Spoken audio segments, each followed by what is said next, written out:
Mai due senza tre. Alla vigilia di questa primavera del 2019 il Veneto esce come un pugile suonato dagli uffici antimafia della Procura di Venezia.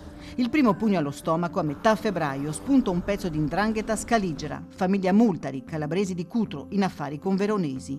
Una settimana dopo il montante in piena faccia colpisce il Veneto orientale, epicentro Eraclea, litorale veneziano. 50 arresti, in carcere un sindaco per voto di scambio politico-mafioso ed è la prima volta a casa nostra. Qui, dicono le indagini, c'è lo zampino degli amici di Casal di Principe, Luciano Donadio e parenti affiliati al clan dei Casalesi.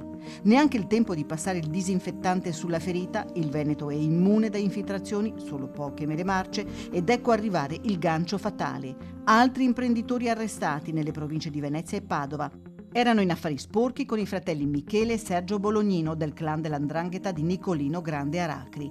Fatti i nomi dei foresti, a guardare l'elenco degli indagati sono spuntati anche tanti nomi nostrani, di artigiani, commercialisti, avvocati, imprenditori come Federico Semenzato, Adriano Biasion, Leonardo Lovo, a capo di aziende locali con l'abitudine delle fatture false. Knockout tecnico per i benpensanti abituati a non guardare in faccia la realtà, ai punti quasi 100 arresti. Beni sequestrati per decine di milioni. Anni di indagini sotto traccia nel silenzio per i pubblici ministeri Paola Tonini e Roberto Terzo, due mastini di grande esperienza. Lei scoperchiò un pezzo grosso della Tangentopoli del Mose e i suoi metodi sono così efficaci che perfino l'ex boss della Mala del Brenta, Felice Maniero, chiese esplicitamente di lei per far recuperare il suo patrimonio. Terzo si formò in Sicilia, dove la mafia spara anche ai magistrati.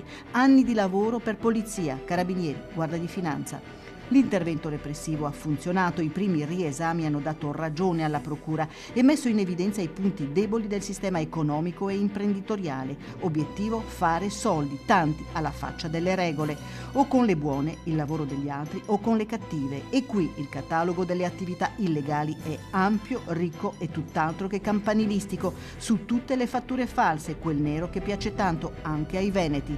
Qui i soldi ci sono, ma bisogna stare attenti. Con la criminalità organizzata non si può patteggiare come se fosse un'attività di prestito di denaro. La criminalità organizzata, una volta che entra in contatto, che acquisisce posizioni di potere all'interno dell'azienda, non torna indietro. Le mele marce ci sono, ora più che mai serve coltivare gli anticorpi che qui in Veneto qualcuno credeva inutili. Siamo al mai due senza tre. E se non fosse finita qui?